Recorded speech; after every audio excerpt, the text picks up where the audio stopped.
Property విషయంలో confusion గా ఉన్నారా? గేటెడ్ కమ్యూనిటీలో ఫ్లాట్ తీసుకోవాలా లేదా విల్లా తీసుకోవాలా? మన పిల్లల భవిష్యత్ కోసం ఓపెన్ ఫ్లాట్ తీసుకోవాలా? మన హైదరాబాద్ లో ఏ లొకేషన్ లో కొంటే మంచి అప్రిసియేషన్ వస్తుంది?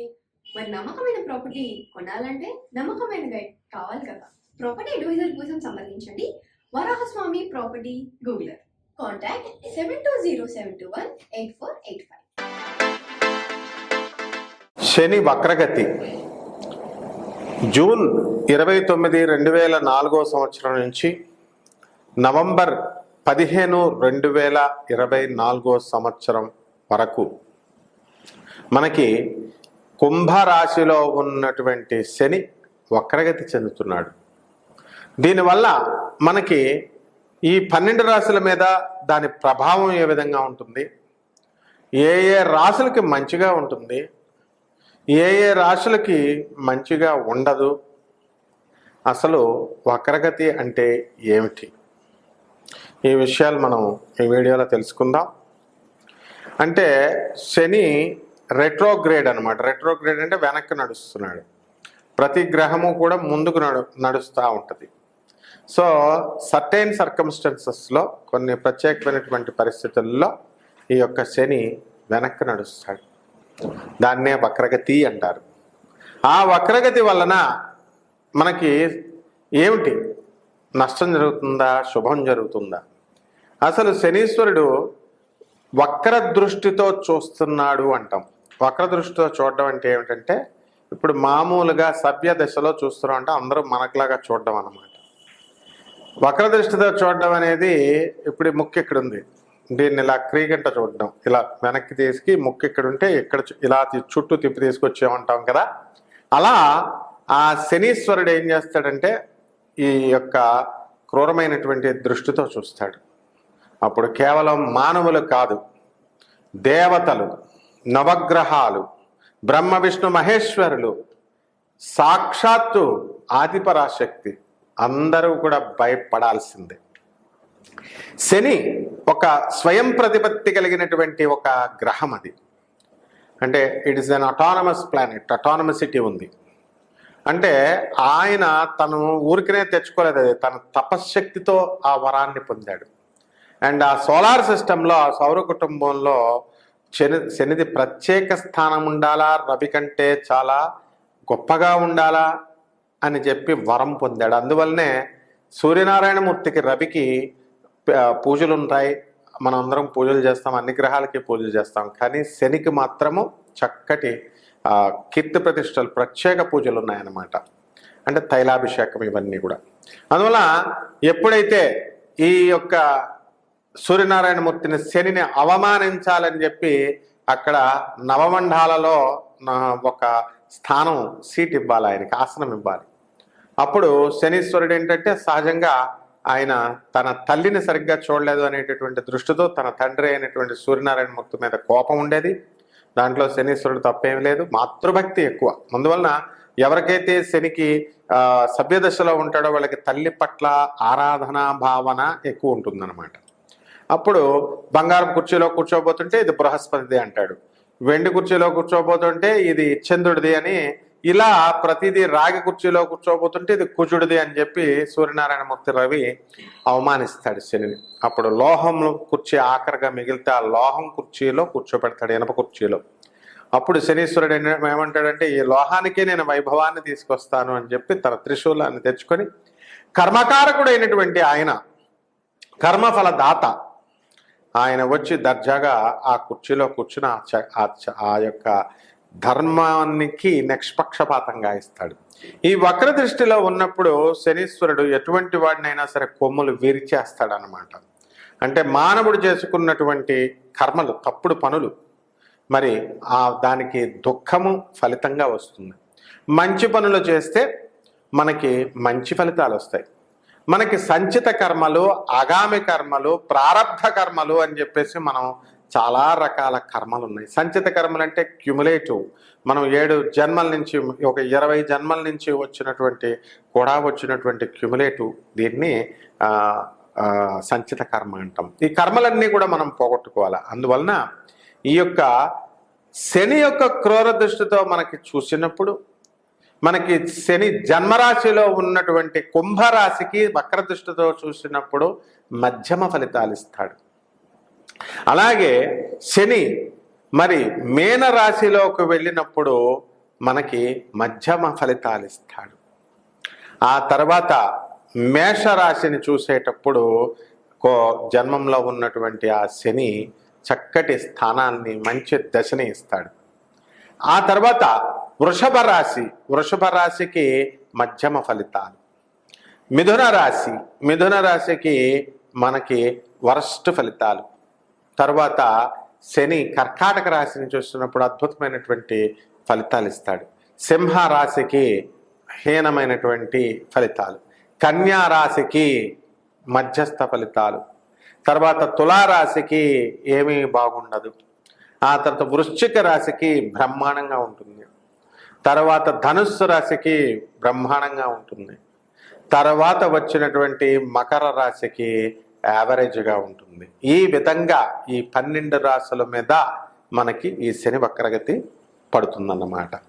కర్కాటక రాశి, ఈ కర్కాటక రాశి వారికి ఈ శని వక్రగతి జూన్ నెల 29వ తేదీ 2024 సంవత్సరం నుంచి నవంబర్ 15, 2024 సంవత్సరం వరకు కలిగేటటువంటి ఈ కర్కాటక రాశిపై అవి చూపించేటటువంటి ప్రభావాలను ప్రొఫెసర్ డాక్టర్ ముల్లపూడి సత్యనారాయణమూర్తిని నేను మీకు తెలియజేస్తున్నాను. ముందుగా ఈ కర్కాటక రాశి వారంతా కూడా చాలా దిగాలుగా ప్రతి పని 2 సార్లు చేయడం, మరి అయితేనే తప్ప సక్సెస్ అనేటటువంటిది రాకపోవడం ఇలా జరుగుతూ ఉంది. ఇప్పుడు ఈ కర్కాటక రాశి వారికి శని వక్రగతి వలన అద్భుతమైనటువంటి ఫలితాలు అనేటటువంటివి రావడానికి అవకాశాలు ఉన్నాయి.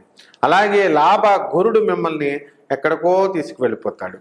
అందువలన ఈ యొక్క వృత్తి, వ్యాపార, ఉద్యోగ విషయాలలో మీకు సుస్థిరమైనటువంటి భద్రత ఉద్యోగ విషయంలో ఉంటుంది. జీతాలు కూడా ఎక్కడికో పెరిగిపోతాయి.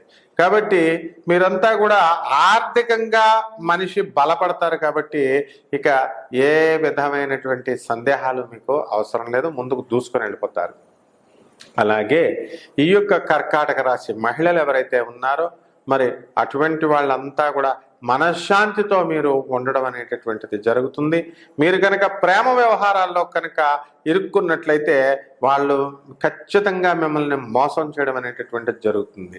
కాబట్టి విద్యార్థులు ముఖ్యంగా ఇటువంటి డిస్ట్రాక్షన్స్కి వెళ్లకుండా మీ చదివేదో మీరు చూసుకుంటే ఈ శని వక్రగతి టైంలో మీకు చక్కగా సహాయం చేసి ఉన్నత శిఖరాలపైన మిమ్మల్ని నుంచోపెడతాడు. ప్రభుత్వ ఉద్యోగాల కోసం పరీక్షలు రాస్తున్నటువంటి వాళ్ళందరూ కూడా బ్రహ్మాండంగా మీరు పాస్ అయ్యి అద్భుతమైనటువంటి సంచలనాలను మీరు చేయడం జరుగుతుంది. అలా కాకుండా మాకు ఫ్రెండ్స్ ఉన్నారండి, మేము ఫ్రెండ్స్తో మాట్లాడాలండి, వాట్సాప్ చాటింగ్లు చేయాలండి, వీడియో కాల్ చేసుకోవాలండి అనుకున్నప్పుడు ఖచ్చితంగా మీకు నష్టపోవడానికి అవకాశాలు ఉంటాయి. కాబట్టి రైతులు ముఖ్యంగా ఈ రైతులు మంచి పంటలు వేస్తారు, అద్భుతంగా మీరు సాధిస్తారు. ఆ తర్వాత ఈ యొక్క కర్కాటక రాశి వారికి అష్టమ శని దోషం కూడా ఉంది. కాబట్టి ప్రతి పని కూడా ఎంతవరకు మీకు పెండింగ్ వస్తుంది. అయితే గురుబలం మీకు వచ్చేసింది కాబట్టి చక్కగా ఈ పనులన్నీ కూడా కదలడం ప్రారంభిస్తాయి. అండ్ ఈ కాంట్రాక్టర్స్ ఎవరైతే ఉన్నారో R&Bలో కానీ మున్సిపాలిటీలో కానీ వీళ్ళ బిల్స్ అన్నీ కూడా రాకుండా బెంచ్ మీద ఆఫీస్లోనే ఉండిపోయినాయి. అటువంటివన్నీ కూడా బిల్స్ అన్నీ కూడా క్లియర్ అవ్వడానికి అవకాశాలు ఉంటాయి. చార్టర్డ్ అకౌంటెంట్లు, లాయర్లకి, లైసెన్స్డ్ సర్వేయర్లకి, అలాగే లైసెన్స్డ్ ఇంజనీర్లకి వీళ్ళందరికీ కూడా బ్రహ్మాండమైనటువంటి ఆదాయం ఉంటుంది. హాస్టళ్ళ వ్యాపారాలు, ఆ తర్వాత ఈ యొక్క ఫుడ్ అండ్ రెస్టారెంట్ వ్యాపారాలు, మరి కిరాణా షాప్ వ్యాపారాలు అద్భుతమైనటువంటి లాభాలను మీకు తీసుకొస్తాయి. ఇక ఇనప వ్యాపారము, ఆయిల్ వ్యాపారాలలో మీరు లాస్ అవ్వడానికి అవకాశాలు ఉన్నాయి. అందుకని సెకండ్ హ్యాండ్ వెహికల్స్ కనుక మీరు కొని ఆ సెకండ్ హ్యాండ్ బండులు కనుక మీరు తిప్పినట్లయితే ఖచ్చితంగా మీరు ఇళ్ళు కూడా అమ్మేసుకోవాల్సినటువంటి అవసరం మీకు ఏర్పడుతుందన్నమాట. రెమెడీస్, ఈ శని వక్రగతి 2024 సంవత్సరంలో జూన్ 30వ తేదీ నుంచి నవంబర్ 15 వరకు వచ్చింది. కాబట్టి మనము ఈ 12 రాసులకి కలిపి ఏమిటి మనం చేయాల్సినటువంటి రెమెడీ ఏంటంటే ఈ యొక్క శని జన్మంలో, తర్వాత ఏలినాటి శని జరుగుతున్నప్పుడు, అలాగే అర్ధాష్టమ శని, అష్టమ శని కంటే తీవ్రమైనటువంటి శాంతి చేసుకోవాల్సినటువంటి అవసరం ఈ శని వక్రస్థితిలో ఉన్నప్పుడు ఉంటుంది. అంటే మనకి శనికి ఏం చేయాలా, శనివారం నాడు చక్కగా ఈ శని జపం చేసుకోవాలా, శని స్తోత్రాలు చదువుకోవాలా, అలాగే నవగ్రహాల చుట్టూ ప్రదక్షిణ చేసుకోవాలా, తర్వాత తైలాభిషేకం నువ్వుల నూనెతో ఆడవాళ్ళైనా సరే పర్వాలేదు, మగవాళ్ళైనా సరే పర్లేదు, చిన్న బాటిల్ పట్టుకెళ్ళి వాళ్ళ చేతులతో శనీశ్వరుడికి ఓం శనైశ్చరాయ నమః అనే మహామంత్రంతో మనం అభిషేకం చేసుకోవాలా. తర్వాత రెండవది, శనివారం నాడు శ్రీ వెంకటేశ్వర స్వామి వారికి కానీ ఆంజనేయ స్వామి వారికి కానీ మనము మన ఇంట్లోనే మనం పూజ చేసుకోవాలా. మూడవది, మనము నవగ్రహారాధన చేసినప్పుడు ముఖ్యంగా మనం ఒక దేవాలయానికి వెళతాము, ప్రదక్షిణలు చేయాల నవగ్రహాలకి. అలాగే ప్రదక్షిణలు చేసిన తర్వాత శనికి దానం ఇవ్వాలి. ఎలా? శనివారం నాడు కరెక్ట్గా ఉదయం 8 గంటలకి మనం ఏం చేయాలా, శనీశ్వరుడి ఇంట్లో కానీ లేకపోతే బయట ఏ దేవాలయంలో కానీ నల్లగా ఉన్నటువంటి బ్రాహ్మణుని, ఎలాగో మనం దానం ఇచ్చేటప్పుడు నల్లగా ఉన్న బ్రాహ్మడే దొరుకుతాడు అనమాట, అది శని యొక్క ఏర్పాటు. సో బ్రాహ్మణుడికి, పేద బ్రాహ్మణుడికి నల్లని వస్త్రాన్ని, ఆ తర్వాత కిలోంపావు నల్ల నువ్వుల్ని, ఈ రెండిటిని తీసుకొని ఉదయం కరెక్ట్గా 8 గంటలకు శనీశ్వర స్వామి పేరు చెప్పి ఓం శనైశ్చరాయ నమః అంటూ ఏ గ్రహాః అరిష్టస్థానగతాః తేషాం గ్రహాణాం శుభ ఏకాదశ స్థలాఫలా వ్యాప్త్యర్థం తిలదానం కరిష్యే అని చెప్పేసి బ్రాహ్మణుడికి అధిక పారితోషకాన్నిచ్చి మనము శనీశ్వరుడికి దానం చేయాలి. ఈ విధంగా మనము శనికి దానం చేసిన తర్వాత జమ్మి చెట్టు ఉంటుంది, ఆ జమ్మి చెట్టు చుట్టూ ప్రదక్షిణలు చేసుకోవాలా. ప్రదక్షిణలు చేసి చక్కగా ఆ చెట్టుకి నీళ్లు పోయాలా, సేవ చేయాలా. సేవ చేయాలంటే దూరంగా అగరబత్తి వెలిగించి, దూరంగా దీపం వెలిగించి, ఆ జమ్మి చెట్టుని నమస్కారం చేసుకుంటూ ప్రదక్షిణలు చేసుకుంటూ 11 లేదా 21 ప్రదక్షిణలు చేసుకుంటూ మనం చేసినటువంటి పాపాలన్నీ కూడా క్షమించాలి, పోవాలి అని చెప్పి ఈ జమ్మి చెట్టుకి చక్కగా మనం అర్చన చేసుకుంటే ఈ యొక్క శని వక్ర దృష్టి మీద ఉన్నటువంటి ఈ యొక్క ఫలితాలన్నీ కూడా, వక్ర దృష్టితో వచ్చినటువంటి దుశ్శకునాలు కానీ, దుష్ట ప్రభావాలు కానీ, దుష్ట ఫలితాలు కానీ అవన్నీ కూడా శమించిపోతాయి. అందువలన మనము ఈ యొక్క శనికి నల్లని వస్త్రాన్ని మనము ఆ మగవాళ్ళకు కూడా కాకుండా ఆడవాళ్ళకు కూడా నల్ల చీరను దానం చేయొచ్చు. అలాగే దశమహావిద్యలలో ఒకటైనటువంటి మహాకాళి అమ్మవారు చక్కగా ఆ నల్లని వస్త్రాన్ని అక్కడ పెట్టి, పీఠం పైన పెట్టి అమ్మవారికి వేసి ఓం మహాకాళ్యై నమః క్రీం క్రీం క్రీం దక్షిణే కాళికే క్రీం క్రీం క్రీం హూం హూం హ్రీం హ్రీం దక్షిణే కాళికే హ్రీం హ్రీం హూం ఫట స్వాహ అని ఇలా రకరకాల మంత్రాలు ఉంటాయి. మీరు అవన్నీ ఏం చేయాల్సినటువంటి అవసరం లేదు. ఓం క్రీం మహాకాళ్యై నమః అనే మహామంత్రంతో మీరు కనుక చేసుకున్నా, లేదా సింపుల్గా ఓం మహాకాళ్యై నమః అనే మహామంత్రంతో మీరు చేసుకున్నా, ఆ అమ్మవారికి చక్కగా జపం 108 జపం, ఒక మాల, అలా మీరు ఎంత చేయగలిగితే అంత మాలని శనివారం నాడు మీరు కనుక చేసుకున్నట్లయితే ఈ యొక్క శని యొక్క క్రూర దృష్టి నుంచి, శని యొక్క వక్ర దృష్టి నుంచి మీరు తప్పించుకోగలుగుతారు. ఆ తప్పించుకోవడం వల్ల మీకేమవుతుందండి అంటే వాహనాలు కొత్తగా కొనుక్కుంటారు, ఆ తర్వాత ఇళ్ళు లేనటువంటి వాళ్ళు ఇళ్ళు కొంటారు, స్థలాలు లేనటువంటి వాళ్ళు స్థలాలు కొంటారు. అదే శని వక్రదృష్టితో ఉన్నప్పుడు మనకేమవుతుందంటే వాహనాలు కొంటాం, కానీ మన పిల్లలు పట్టుకెళ్ళి లైసెన్స్ లేకుండా తీసుకెళ్ళినప్పుడు అది పోలీసు వాళ్ళు పట్టుకుంటారు. వయసులో మైనర్ తోలుతున్నాడు కాబట్టి ఆర్సీ బుక్ ఏమి ఉండవు, లైసెన్స్ కాబట్టి కేసులు రాస్తాడు. పిల్లవాడు చేసిన తప్పుకు మీరు తల్లిదండ్రులు మీ పైన కేసులు రాస్తారు. ఇలా అనవసరమైనటువంటి విషయాల్లో ఇరుక్కుంటారు.